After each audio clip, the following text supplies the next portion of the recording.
So we're in January 2022 now, and I think it's a great time to start off this lens collection video. So I've done one of these before for last year. I'll link it down below, and in fact I'll just start off by saying that there'll be a lot of links down below for reviews I've done on these lenses, so you might want to check them out after you've watched this video. So I'm going to start off with the Pentax DA lenses, all these on the front row here. Now these are for crop censored bodies, Pentax bodies for the K mount, and so that's APS-C, and that's the way they work. You know, you can use them on full frame, but you're probably going to get some vignetting around the edges of your frame. The Pentax DA50. This is a great little lens, the plastic fantastic. All manufacturers make one of these. This is the Pentax version, and it's a great little lens. It's, as you can see, it's f1.8, so you've got that shallow depth of field. It's a great little lens for portraits, shots of that type of nature. So it's a good lens to have in your collection. Kit lens, the 18-55. Again, all manufacturers do these lenses, but Pentax, they do theirs with the WR, so it's weather resistant, which is a pretty good little feature to have in a kit lens, because that means you can use it with your Pentax body, which is also weather resistant, and go out in some harsh conditions and laugh at other photographers. The Pentax DA55-300mm, this is the SDM. This is an old SDM motor, so hopefully it doesn't fail on me, because they do have a knack of doing that, so I've read. This has actually got a rubber sealing face around it, but when I've looked it up, it's not weather sealed, so that's quite deceiving. Nice lens. It's a constant f4. You've got the wide end at 17mm. Then you've got a semi-telephoto at 70mm. You've got f4 at both ends of it. Nice lens. I've actually done a review on that. As I say, it'll be down in the links below. This is a great walkabout lens. A lot of Pentax shooters have this lens because it's so versatile. Again, this has got a lens cover on, but this is the WR weather resistant lens from Pentax, and it covers a wide range. As you can see, it's 18 to 135. It's f3.5 to 5.6, I believe. Great lens. I've had a couple of these bought and sold, and I've always ended up getting another one, so I can never get rid of them because I buy them again. The Pentax DA50-200. Now I actually had the Samsung badged version of this lens for the K mount. Back in the day, Samsung and Pentax had some sort of collaboration with their cameras and lenses. Short-lived, but they did. The Pentax version, they do a version which is weather resistant, which this one is, and they also do the standard version. The same with the 18-55 kit lens, they do standard and weather resistant. This is a really good step into telephoto for the APS-C bodies. It's a cheap way of doing it. Pentax badged. As I say, you can pair this with your Pentax body with the weather resistant features and go out and be quite happy to shoot in the rain. Now this is the lens, my favourite lens, the Pentax 55-300mm PLM. Lives on my camera 90% of the time. I've done a lot of paid work with this lens. It's pulled through every single time. It's fast to focus, weather resistant again, and it's my favourite lens for Pentax. It's so versatile. The images that you get out of it are brilliant. It's got the HD coating on it. I'll never sell that lens. It's a beast. Next up, we've got the Pentax M, f1.7. So you get nice shallow depth of field with that. They've got nice characteristics to them, these old vintage lenses. This is a manual focus lens, obviously, and very well made. Nice lens. This is the Pentax 70-210. This is the A lens. As you can see, it's a constant f4. I've actually took a few nice images with this lens. I wouldn't use it for paid work, but for my own, personal photography, I've used this quite a bit.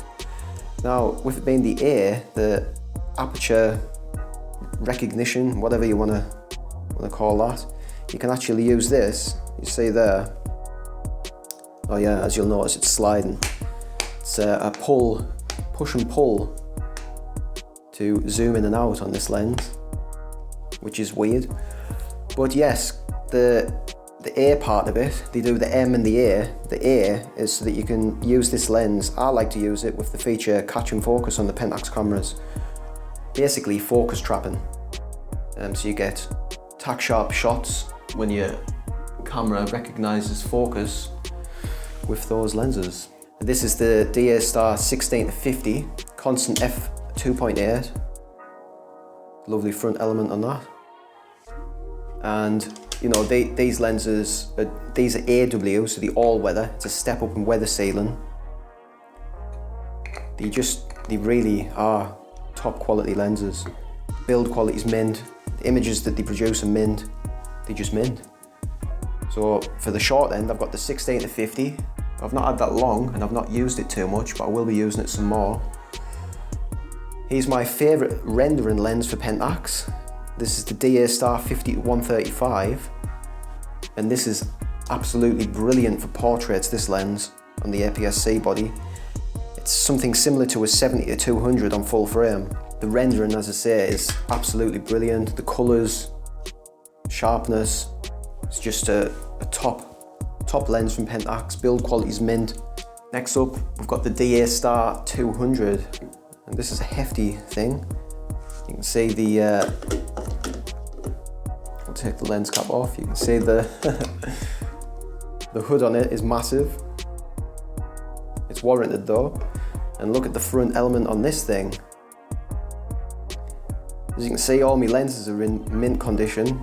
I've been really lucky with a lot of these that I bought second hand. The previous owners have kept them in great condition, and I'm carrying that tradition forward. I love taking care of my gear, because you look after your gear, it'll look after you. Yep, this is a tank of a lens. The build quality is mint. Metal construction, again, all weather. So you can rely on this when you're out in tough conditions shooting Pentax. So that's my Pentax badged lineup there. And you'll notice there's a few changes from last year. Some lenses have come in, some lenses have gone. And actually, while I'm on, I'll give you the non-Pentax badged lenses that I have. We've got the Sigma 10-20 wide angle lens. This is the HSM version, so it's silent focusing. Brilliant lens. It's great for them quirky wide angle portraits of dogs I use it for. I don't really like using it with people because it distorts the face too much. But this is a really nice lens. It's brilliant, as I say, for that wide angle stuff. I know a lot of people probably use it for landscape, but I just like it for them weird shots, animals close up. I've got some old vintage non-Pentax badged lenses. These are for the K mount, obviously. The 135mm, all three of these what I'm going to show you. Constant f2.8. Manual focus, vintage glass, well constructed metal lenses. I don't know why I've got three of them though. Well, I know why I've got one of them. This one coming up next, a JC penny one. This had the Ricoh pin in it, which I took out. If you don't know what the Ricoh pin is, Google it. If you didn't take that out and you put this on your Pentax camera, you're not going to get it off because it'll jar up. So best off taking them out if you ever see one of them. And the reason I got this was because this is also, it recognises the aperture on this lens, so I can use it for catch and focus, which is pretty handy. With it being an f2.8 and a 135mm, you can get some nice portraits with that. Yet another 135 2.8. That one is auto Chinon for anyone who's interested. The image quality out of these, well, you've got the Pentax sensor, but then you've got the weird coatings on these lenses, so they all produce different images. And they're interesting to use, they're really cheap. I've picked them all up from either charity shops or on eBay. But yeah, that is my Pentax lens lineup as of early 2022. And what I'll be doing in the next video is, as you can see in the background, you might have noticed, you can see there, I've got my Pentax cameras, APS-C bodies in the background, and that'll be the next video. As I say, I've got links down below to any of the lenses that I've done reviews on, and if you want to check out the video where I did my 2021 lens lineup, you're more than welcome to. Give this one a thumbs up if you found it interesting. What lenses do you like out of this? I know I've got some conflicting focal ranges in here. Which lenses do you like?